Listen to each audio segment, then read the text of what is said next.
Okay, welcome to everyone to this episode of Let's Talk Forensic Psychology. I'd like to give a really warm welcome to Dr Rachael Wheatley, who's a BPS chartered and HCPC registered forensic psychologist and has spent many years working in prison, specialising in assessing people who stalk, and she undertook a doctoral research in stalking behaviour.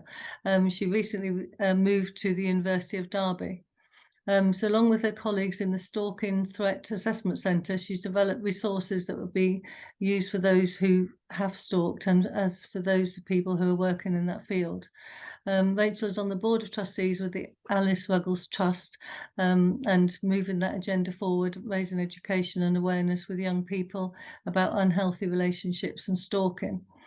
We're also really privileged to have Professor Clive Ruggles. Clive and his wife Sue set up the Alice Ruggles Trust. Sadly, Alice Ruggles was murdered in 2016 when she was aged only 24 by her ex-boyfriend after a long period of stalking her. The Alice Ruggles Trust then raises awareness of stalking and coercive control and tried to ensure that relative legislation is brought into place. So would you mind telling us then, maybe starting with you, Clive, how this started for you? The story with Alice, she met this guy called Trim and Dillon online originally through social media via a mutual friend. And he was a soldier out in Afghanistan at the time. They got to know each other online and got to know each other really well. And they started dating when he came back off his tour. But for about the affair only lasted for about 2.5 months. But during that time, he started to control her in various subtle ways. So things that had started out as compliments turned into controlling behaviours. He always wanted to know what she was wearing, where she was going. And he was up in Edinburgh. She was down in Newcastle, quite a long way away. But she found out from someone else a couple of 2.5 months later that he'd been cheating on her. And so when she ended the relationship, that's when the control he'd started to exert in the relationship turned to stalking. And so for 2 months, this is the summer of 2016, he just basically bombarded her with messages. And, partly it was sob stories, oh, I can't live without you, emotional blackmail.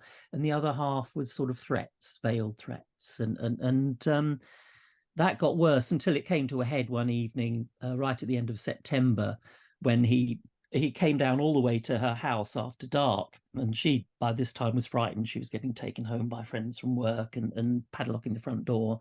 She was on her own in the flat that night. It was a ground floor flat. He came round the back, jumped over the wall, knocked on her bedroom window after dark. And when she opened the curtains, he's out there with his hands back and like this and saying... and having left flowers and chocolates on the windowsill. And then he left a horrendous message on the phone as he was driving back, all about how he wasn't going to kill her. He just left flowers and chocolates to say that he wasn't going to kill her, and all this sort of, it was horrible. Basically, after that, she phoned the police, but the police response wasn't good in various ways. They basically said that if she took out a thing called a police information notice, a PIN, that she'd be protected and he'd be arrested if he came near her again. She went through all that, but the crime wasn't recognised as stalking. It was crimed as harassment, and it wasn't seen as high risk.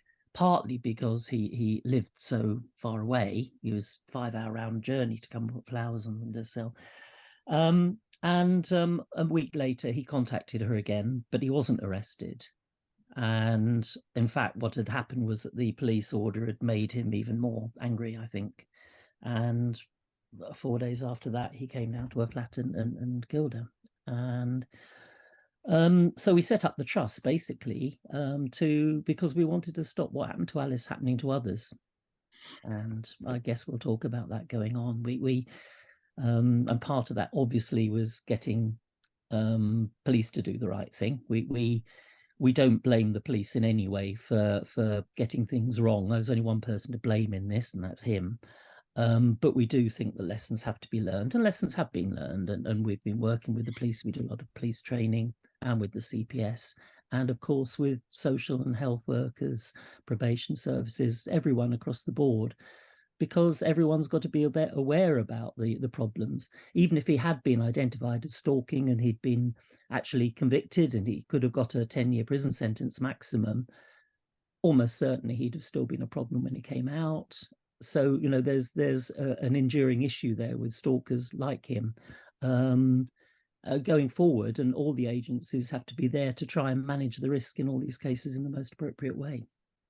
And it's quite an interesting thing. I think this is not a new, perhaps, behaviour that people have shown over the years, but it feels like it's relatively new in terms of people being educated about legislation or laws being passed. Or, I mean, I don't know if that's, Rachel or Clive, your experience of this being something that does need a bit more attention and research and efforts and understanding.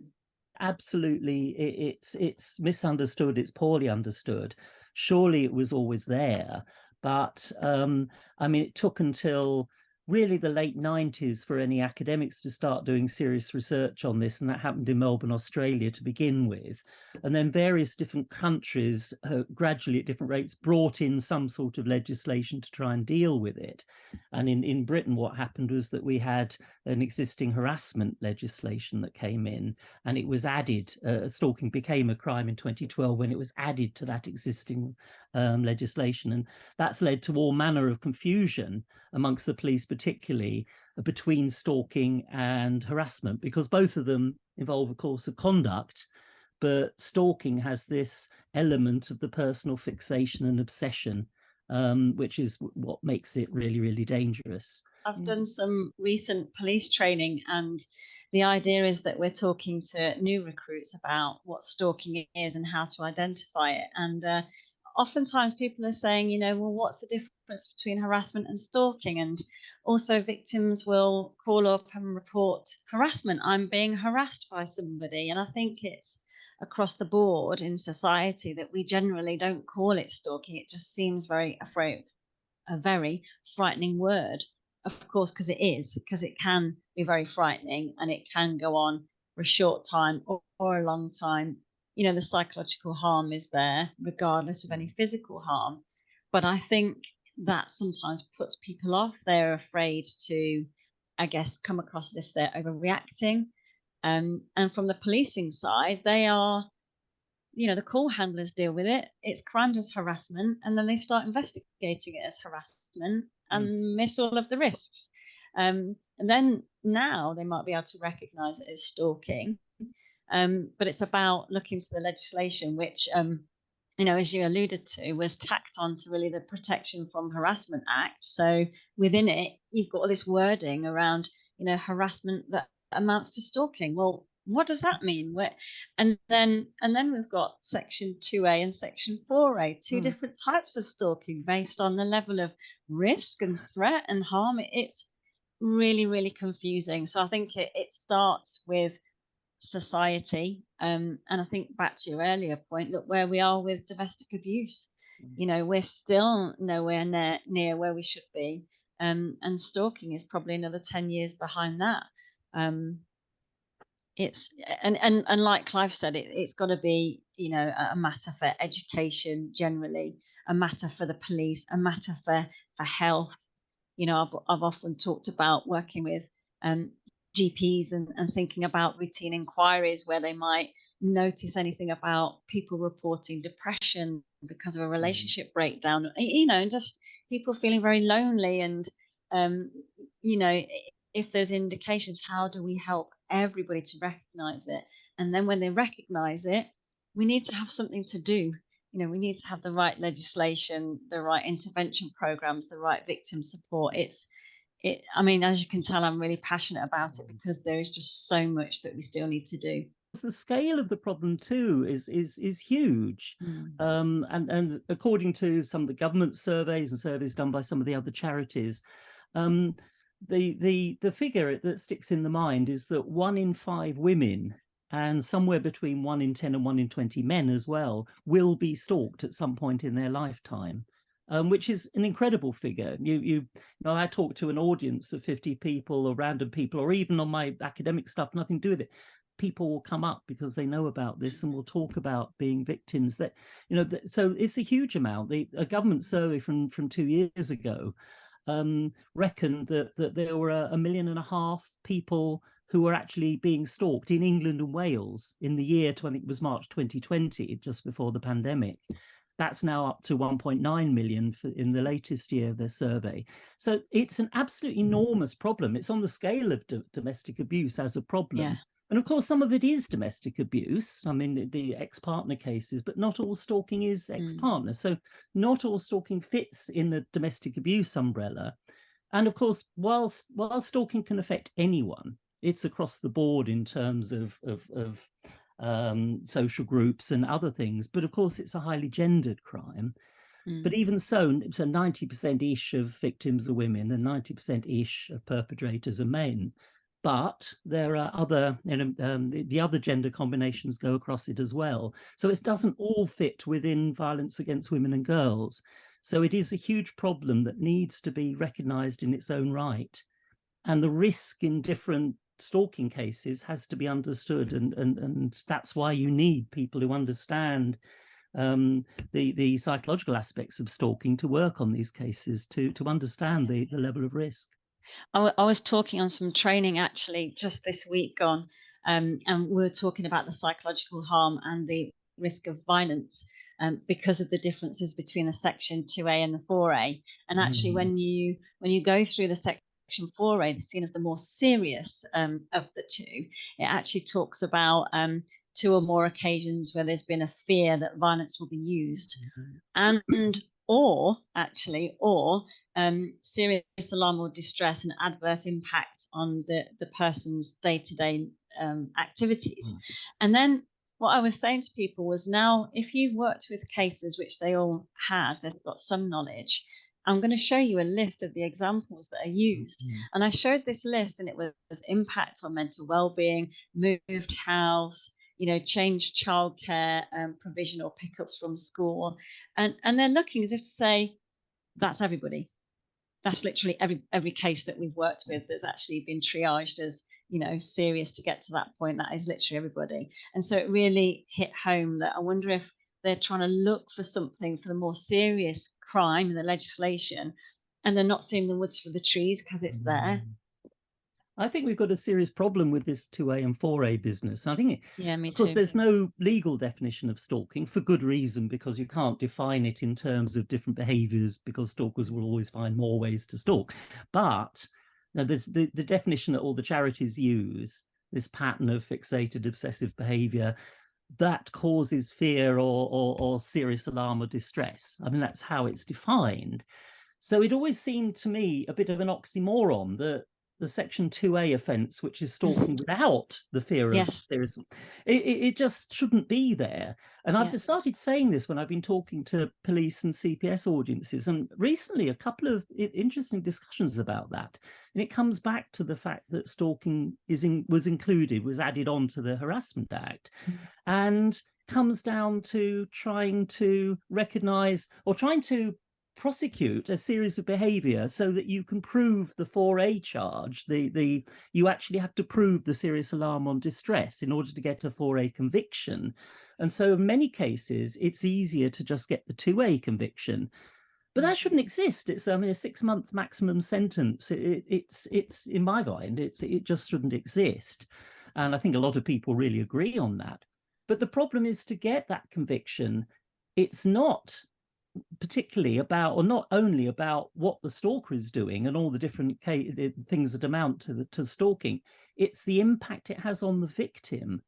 And so it then puts an onus to try and somehow get the evidence from the victim about the impact it's having on them, with all the issues that brings about.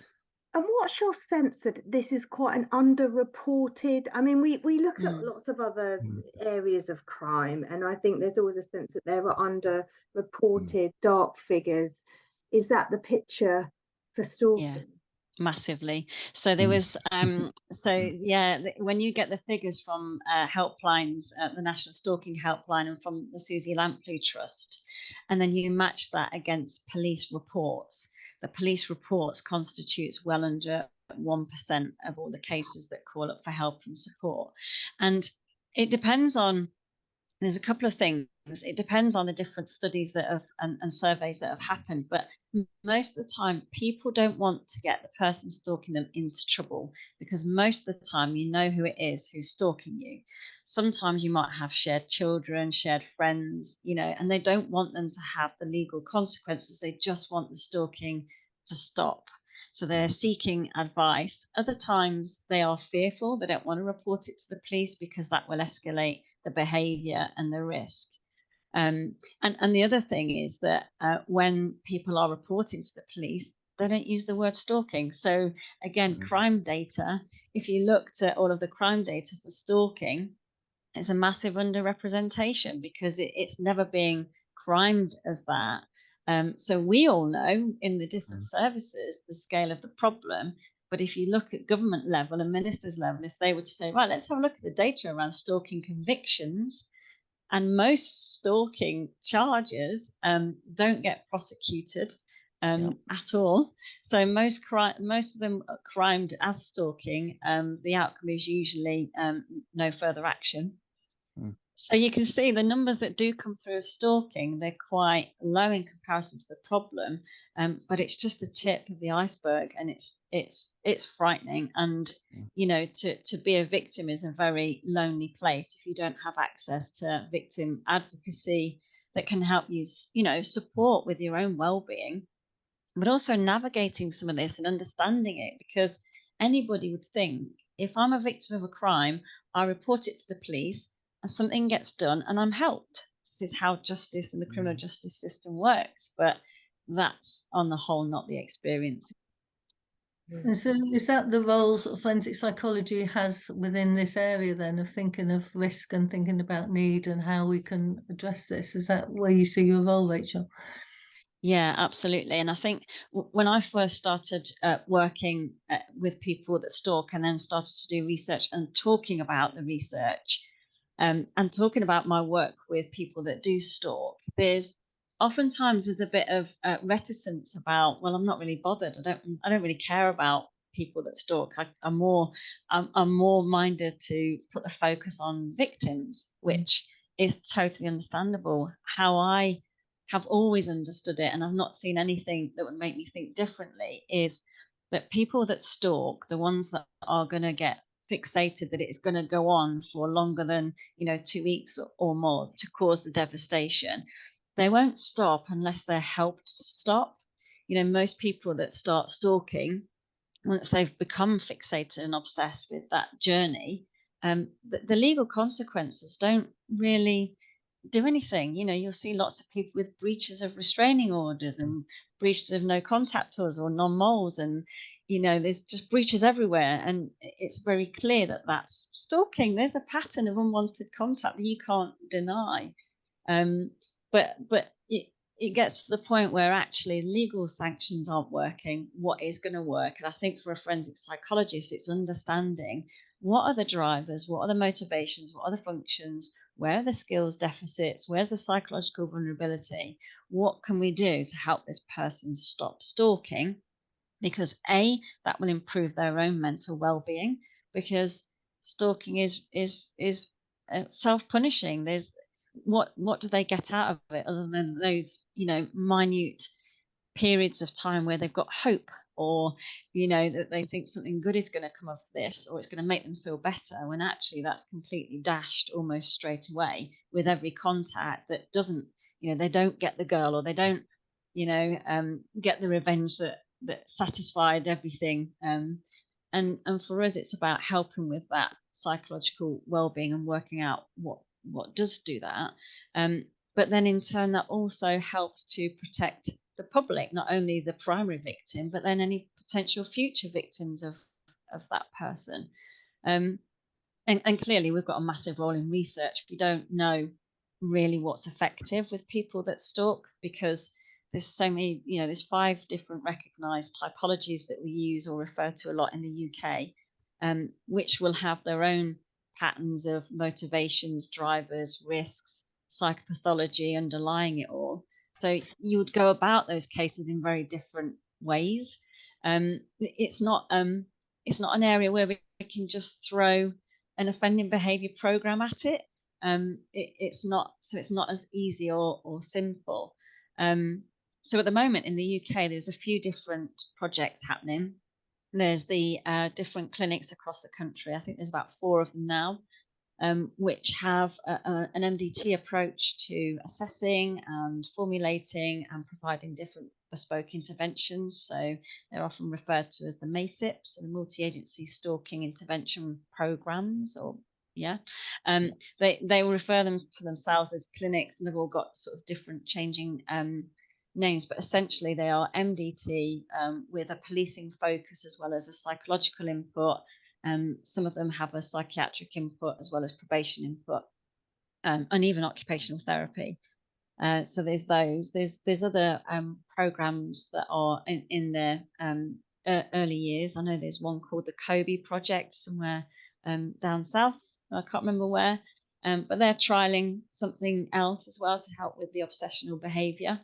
There's the EASI project, which I'm sure Laura and Jerry have heard me talk about quite a lot, and Clive was part of the, as part of the trust, very much in support of that, and we did some training together right at the beginning of that project. And they're all, for me, different ways in which we are trying so hard to find what works and for what typology and when, and what does that look like and what doesn't work.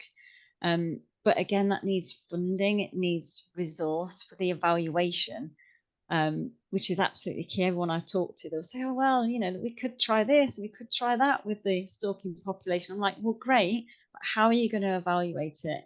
Because if we don't know if it works, it's pointless even trying. Don't even go there with it. It makes no sense. So I think forensic psychology has got a massive, massive role to play, but also in consultancy. I'm part of a clinic in the West Midlands Police, so I'm helping to consult with, identifying their cases and next steps, training, doing lots of training with all sorts of different professionals to help them to really identify stalking as that patterned crime, and also to give that message of when we're looking at risk management, we're also looking at the well-being of the person stalking, because if they begin to lose friends, lose family connections, even stop showing up at work because they're so distressed with a breakup or the fact that they're lonely and they can't access the relationship that they want, for example, they start to sort of lose touch with that objectivity and balance in their lives and become more focused. It's like this narrowing tunnel. And in essence, that makes them more risky as well. So yes, it's not a nice experience for them, and we are about, attending to everybody's well-being needs. But equally, there's a direct relationship with the risk that they would pose as to whether they're heading towards that, that end point of, if I can't have her, nobody else will, and taking that final step of control. In the medium term, the longer term, what we've surely got to try and do is to try and stop people becoming stalking perpetrators. And that means if we can make the right early interventions with psychologists' help, when people are, young people first start to exhibit behaviors that might start to develop into perpetrator behaviors, some interventions at that stage could be critical and can save many people in the future. So and of course that's what the EASI project's trying to do, and hopefully other projects like it in the future. I mean, part of the work that we do through the charity in schools, we develop PSHE lessons and things like that. But part of those is trying to say, not just are you a victim, that's obviously a big part of it, and to get people to understand what's not right in a relationship, what's wrong and what they should do about it, but also are they seeing their friends starting to do a few things that look as if they're starting to become perpetrators. I mean, and start with messages like, well, everyone's had their first rejection from someone they're really keen on, and they're sure they want to get back with them, and maybe they're going to spend a few days trying to bump into them accidentally, trying to persuade them. Most people move on. why do some people not move on, and what can be done to help them?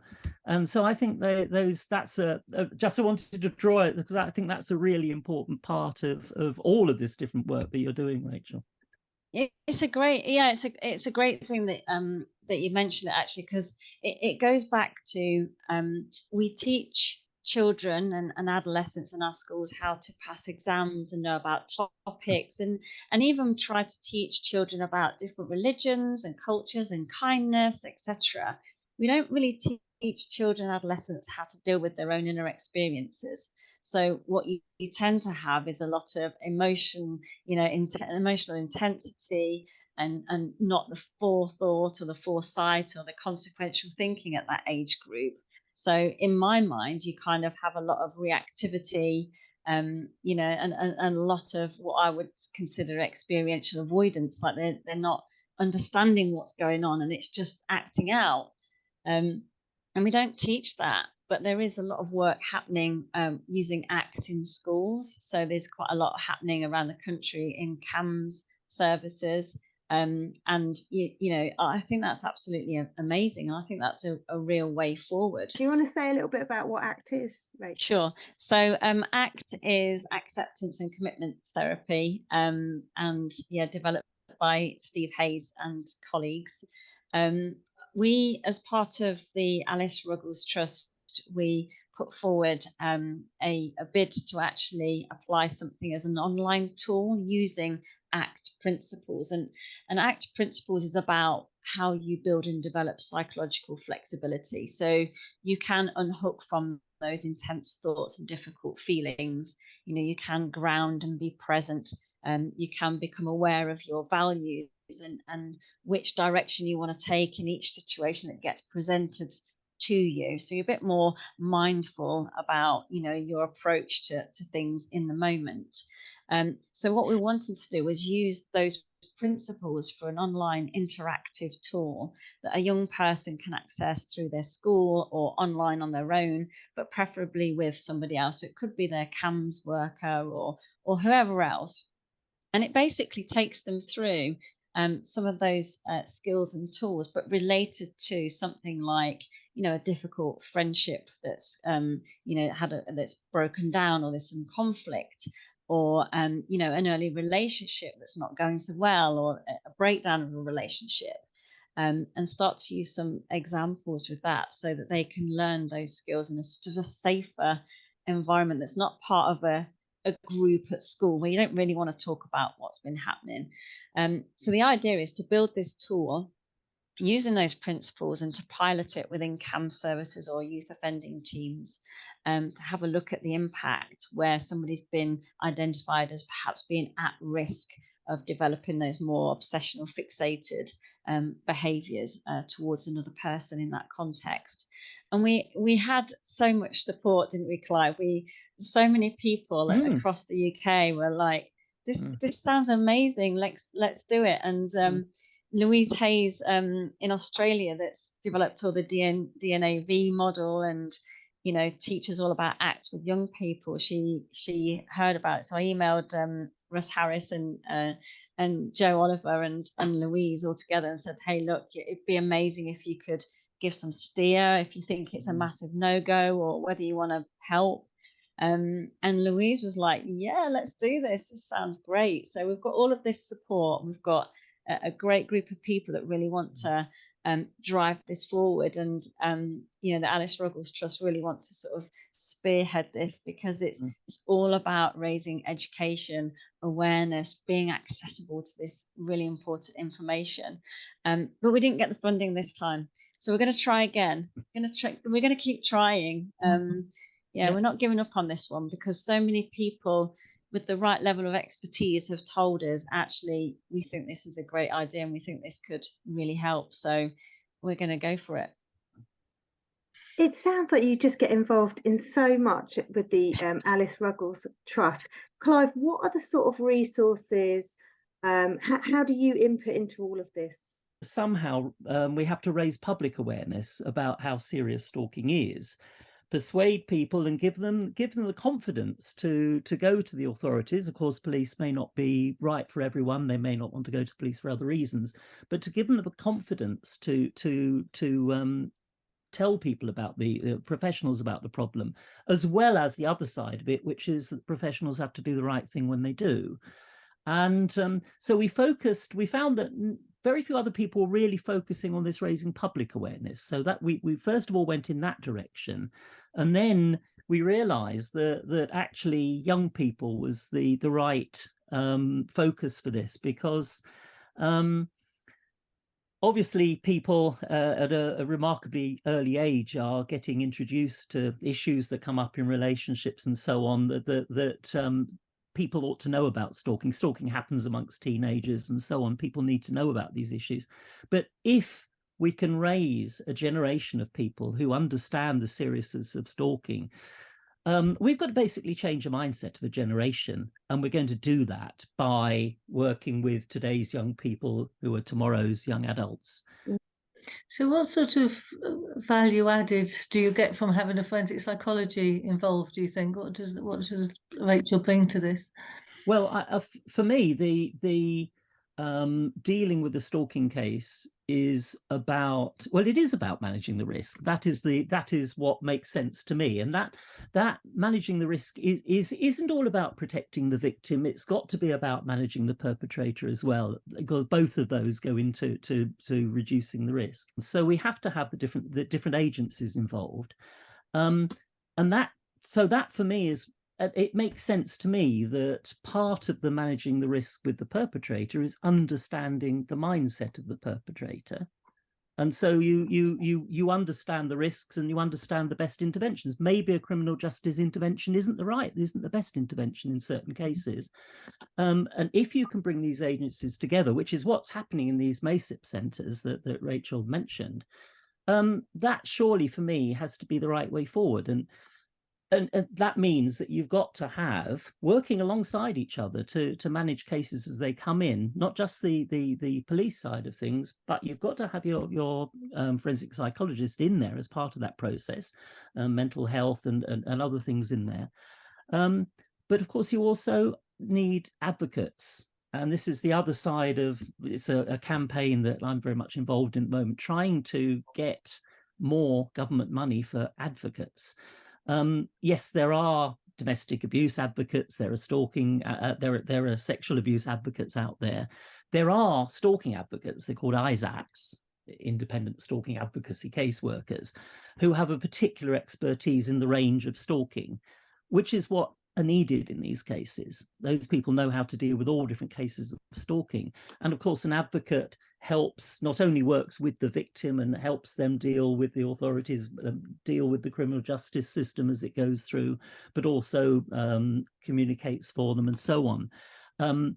Cases where victims have advocates end generally much better. There are positive outcomes in many more cases. The problem about advocates is that it's a bit of a postcode lottery as to how many are available in different areas.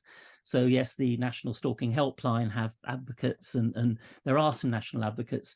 In some areas, local, usually it's local charities and so on, will maybe can employ one or two stalking advocates, but they rely on funding pots of money which come and go. And in some areas, there are none at all. And so what we're trying with our campaign is to get government money to guarantee that there are a couple of advocates working with the police and working with the other agencies, at least a couple in each police area.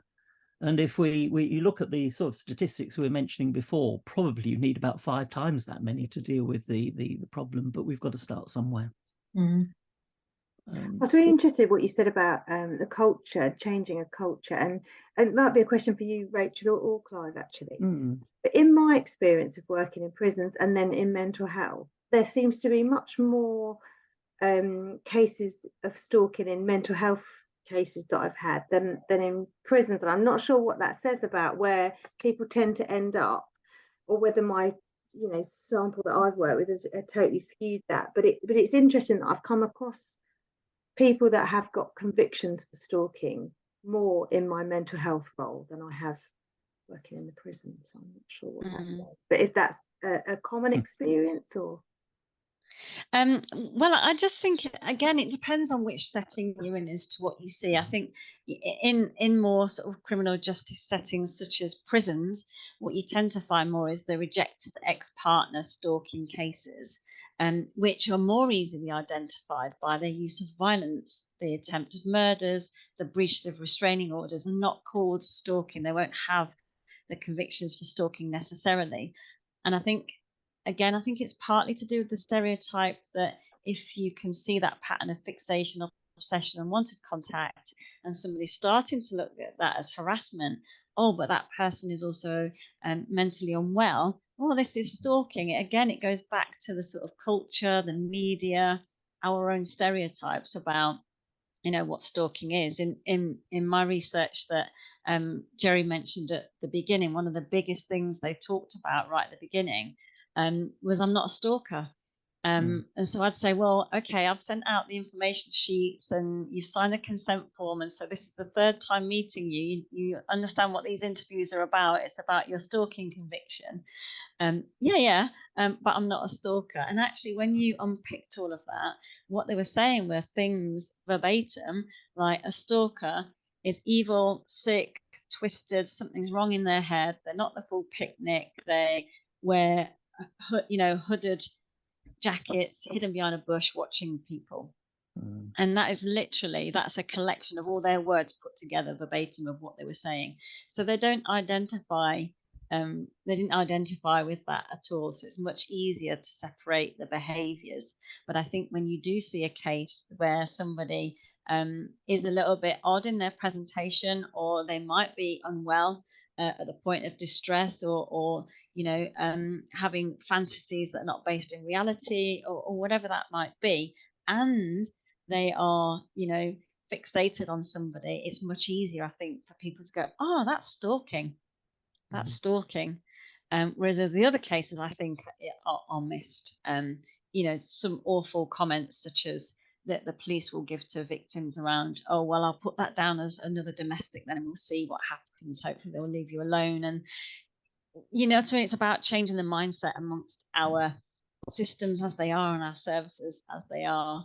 And just one last thing I wanted to say about, I guess, society's understanding and changing the culture goes back to something that Clive just said, really. But when you think, you will have seen these memes, and you'll have seen the cards and even the t-shirts with stalker on it, or happy birthday from your favorite stalker. And there was a clothing range recently on one of the platforms that had put something like that, and I commented on it as well, and I just said it straight out. I said, why are you glamorizing stalking? It's not romantic.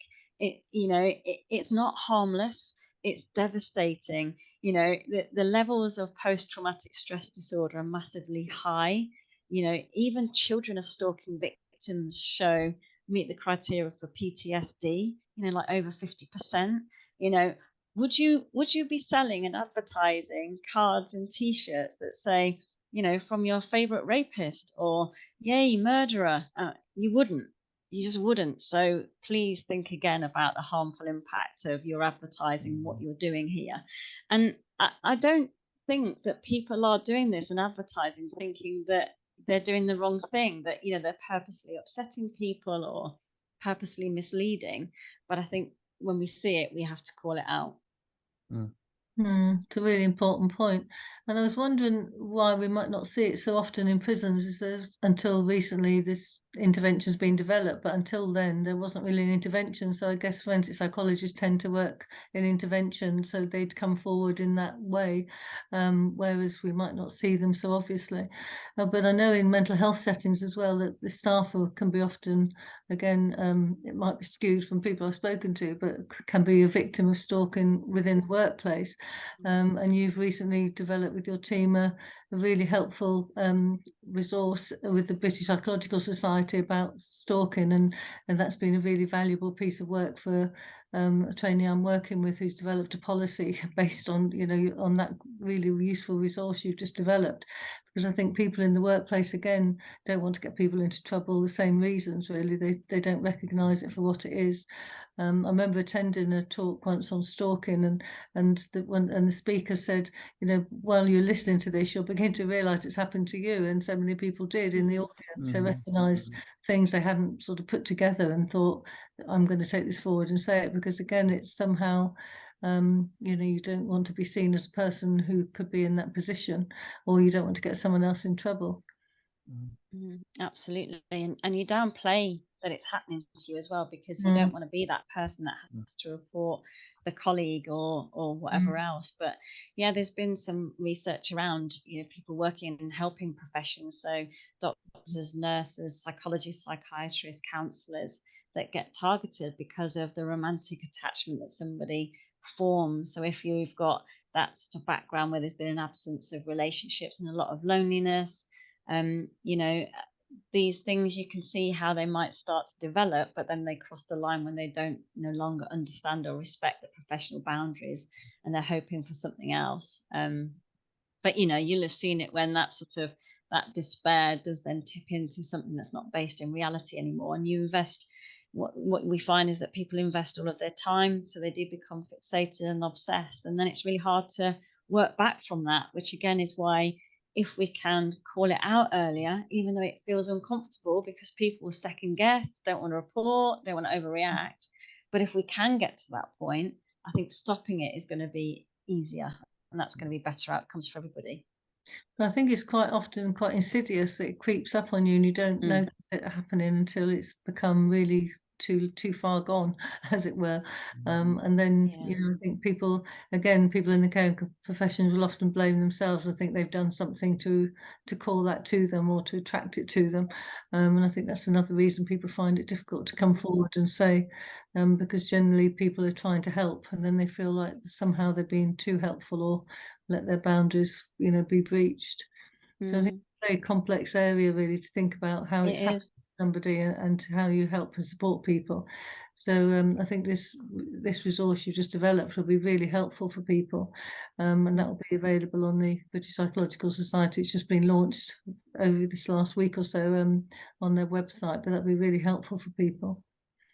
Yeah, it's really exciting. I think it's going to be the sort of go-to little resource guidebook you might have out, or sort of, you know, bookmarked on your computer, ready to just go to relevant sections, whether it's I want to know more about stalking generally, or I want to do some research, where are the gaps, or you know, what about if it's a professional that's being stalked? What do we know about the typologies? It's got a bit of everything in there, and it's been developed with quite a few different people as well to get a more rounded perspective. So it was myself and Dr. Alan Underwood and Sarah Henley that have written it and led on it, and yeah, it's been hard work, but I really do, I'm really proud of it, and I think it'll be a good starting place for people to really get to grips with it all, and to sort of think, right, I'm not alone, because that's the hardest thing, to think, you know, what do I do? You know, we don't have any programs, and we don't have any, you know, a lot of information, and it's got all sorts in there. And I'm really hoping that in maybe a year or two, we are invited to rewrite it and revise it, because I'm hoping in that time we'll have more research, more initiatives, that it will need rewriting. You've certainly brought it into the spotlight. So what are your aspirations for the future? Where would you like to see, maybe Clive start, where would you like your charity to go? Well, I have a 5-point plan really about all the things that need to happen, and we fit into that. And on the criminal justice side, to begin with, we need better joining of the dots. So we need basically the police particularly to recognise stalking cases far better than they do at the moment. So that is one thing. When they join the dots, they must call out stalking.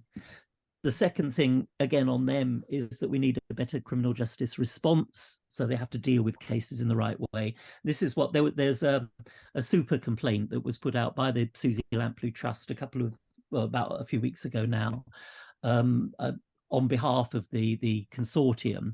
I don't like the terminology super complaint. That makes it sound as if we're blaming the police and saying, right, you do something about it, it's all your fault. We're not. But the idea of it is to really show how serious some of these issues are, and to draw a response so that we can all work together to improve things. So those two things. A third thing, we need far, far better multi-agency working, which is where the other professionals, the psychologists and everyone come in.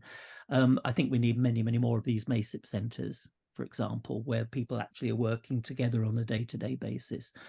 The fourth thing is we need far better public awareness of stalking, which is where work we do with the charity comes into this and fits in. It's all part of a jigsaw that we have to pull together on this. And basically, victims have to become known to professional services sooner, and we have to give victims the tools to help each other, and so on and so on. And the last thing is that we need more advocates, as I mentioned before, because they have a vital role to play in connecting the pieces together, helping victims and deal with everything they have to deal with, and so on. We need all of those things. Our charity, what we do, forms part of that, I think, on one side, but there's so much work for everyone to do. Things are improving, but we've got such a long way to go. And how do people get involved in the trust? Is there ways in which we could reach out to people that are interested?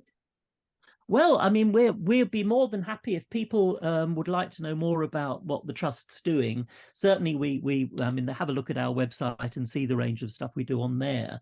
But do get in touch with us. You can email us. We have forms on the website.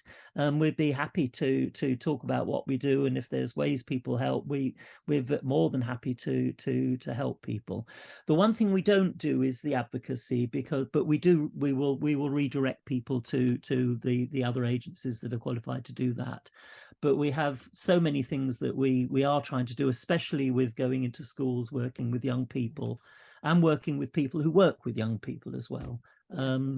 Please, yes, if people are interested, we'd be delighted if they got in touch. What we'll do is on the show notes, we'll make sure we get some links. So definitely links to the advocacy things, links to research, links to the website. Because we'll post all of that. Brilliant. And how about you, Rachel? What are your aspirations in this area for the future? Well, I mean, I think literally everything that Clive has just said. And I think if I was only going to ever choose one thing, my aspirations is that not too far in the distant future, we get to a point where we just call it stalking. Just call it stalking, because we know what it looks like, we understand it, we see it, and we call it stalking, and have that confidence to do it. Because I think then it's almost like, right, what's the next barrier then? So that might be the police training or conviction rates, or, which is then a CPS thing, or is it, the GPs on, or it's, is it society, we're not understanding it, or in educational environments, we're not seeing it. I just think that there's just so much work to do. But my aspiration would be, we know what stalking is, and we're not afraid to call it stalking, and it becomes something that is identifiable. And people are able to just go and call it stalking, please. That's it. I think that would just make me very happy. Well, I have a lot of respect for what you've done and what's been done in Alice's name, and she's obviously achieved a huge amount through what's a great sadness to you and your wife, and we do pass on our condolences to you and your wife, Clive. And we hope that people will come forward if they want to help, and because lots of forensic psychology students like to do voluntary work as part of their development, and so it's nice to do. This is an area obviously which is very linked, and there's lots of research that can be done, so hopefully people will get in touch with you. Brilliant, we'd welcome it. Thank you. So all that remains is for me to say, let's talk forensic psychology.